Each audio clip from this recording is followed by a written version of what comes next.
Assalamu alaikum wa rahmatullah. Dear viewers, how are you? I hope you are well. Alhamdulillah, I am also well.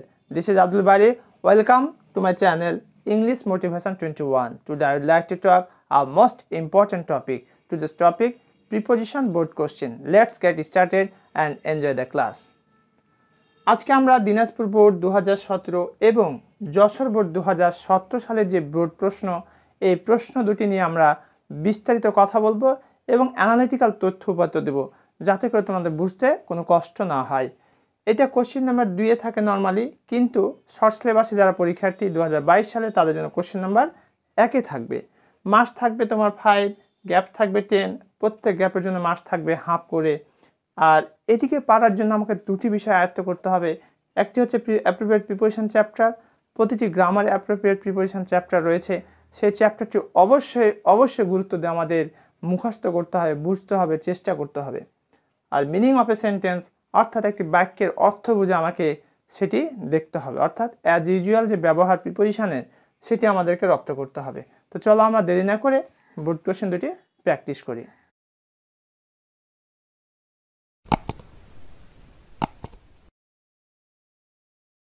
এবার আমরা দেখব Dinajpur board 2017 সালে যে প্রশ্নটি আছে সেই প্রশ্নটি। Complete the text with suitable preposition. Badal lived in a village of Bangladesh. Live in এটা বলতে পারে preposition. Badal lived in a village of Bangladesh. Badal বাংলাদেশের একটা গ্রামে বাস করতো। হি ওয়াজ এ স্কুল বা সে ছিল একটা স্কুল বালক। দেয়ার ওয়াজ এ ক্যানাল অন হিজ ওয়ে। তার পথে একটা ক্যানাল ছিল টু স্কুল, রাস্তা ক্যানালটা। There was a canal on his way to school. রাস্তার পথে একটা ক্যানাল ছিল। An old bridge was over that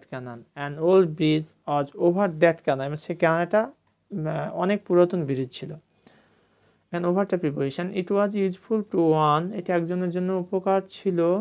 And all of the villagers, সকল গ্রামবাসীর জন্য। It, তথাপি, none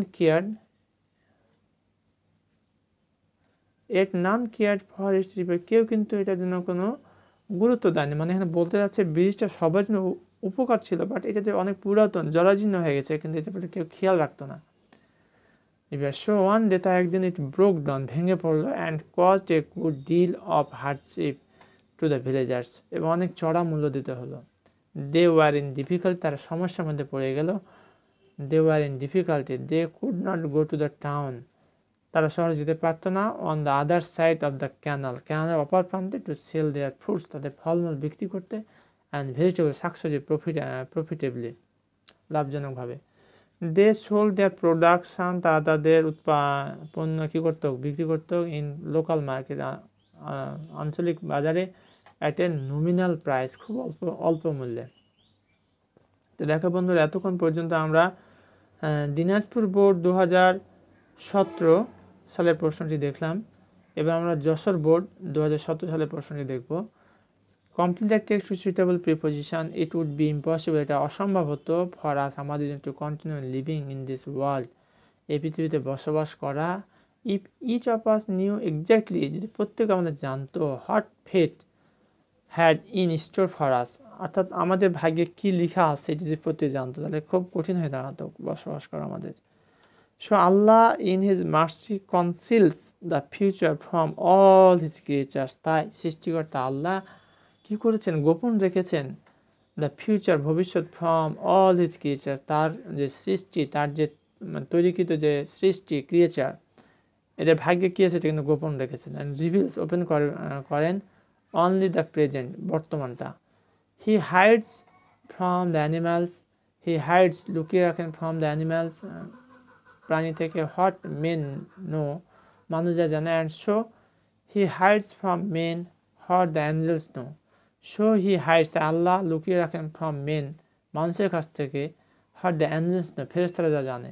ফর এক্সাম্পল, উদাহরণস্বরূপ, if a lamb had reason of a man, it could not gamble happily knowing it was destined to be killed for human food.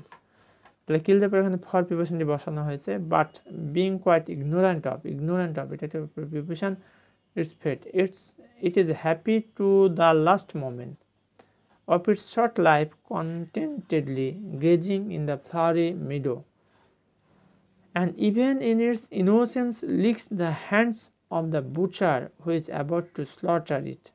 What a blessing it is that we are ignorant of the future. Allah, to whom the death of a sparrow is of equal importance with the death of a hero, has in his mercy thus limited our knowledge so that we might fulfill যাতে করে অবশ্যই পূর্ণ করি our duty in the sphere for which he has appointed us. এতক্ষণ পর্যন্ত আমরা দুটি বোর্ডের প্রশ্ন দেখলাম বন্ধুরা, যেটা হচ্ছে যশোর বোর্ড 2017 আর একটা হচ্ছে দিনাজপুর বোর্ড 2017। আশা করছি তোমাদের কিছুটা হলেও ক্লাসটি উপকারে আসবে। তোমরা বেশি বেশি প্র্যাকটিস করে ইনশাআল্লাহ আশা করি তোমাদের জড়তা থাকবে না। আর অ্যাপ্রোপ্রিয়েট প্রিপোজিশনের জন্য তোমরা যে কাজটি করতে পারো, প্রতিটি গ্রামারে একটা অ্যাপ্রোপ্রিয়েট প্রিপোজিশন চ্যাপ্টার রয়েছে, লেসন রয়েছে, সেটা বারবার পড়বে অর্থ সহকারে। আর ওইটা পড়লে তোমাদের ম্যাক্সিমাম এখানে কাভার হয়ে যাবে। আর এই জিনিসটি কেন পড়বে, এটা খুবই গুরুত্বপূর্ণ, বিশেষ করে তোমরা যারা অ্যাডমিশন টেস্ট দিবে, বিসিএস, ব্যাংক জজ, দ্যাট মিনস কম্পিটিটিভ এক্সাম পরীক্ষা দিবে, তাদের জন্য খুবই হেল্পফুল। কারণ এই প্রিপোজিশনতে প্রশ্ন আসেই। তাই আমার রিকোয়েস্ট হচ্ছে তোমরা অবহেলা না করে একটু কষ্ট হলেও অবশ্যই গুরুত্ব দিয়ে পড়াশোনা করবে, যাতে করে তোমাদের পরীক্ষাতে খারাপ না হয়। তো এতক্ষণ পর্যন্ত আমার সাথে থাকার ধন্যবাদ। আর সবশেষে তোমাদের প্রতি আমার একটা বিনীত রিকোয়েস্ট, যারা এখনও আমার চ্যানেলটি সাবস্ক্রাইব করো নাই, please subscribe my channel and press the bell icon button, যাতে করে পরবর্তী ভিডিও আপলোড করার সাথে সাথে তোমরা নোটিফিকেশন পেয়ে যাও। এবং শেয়ার করে বন্ধুদেরকে মাঝেও ছড়িয়ে দাও, যাতে করে অন্যান্য বন্ধুরাও এই ক্লাসটি উপভোগ করতে পারে। ধন্যবাদ সবাইকে। আসসালামু আলাইকুম ওয়া রাহমাতুল্লাহ।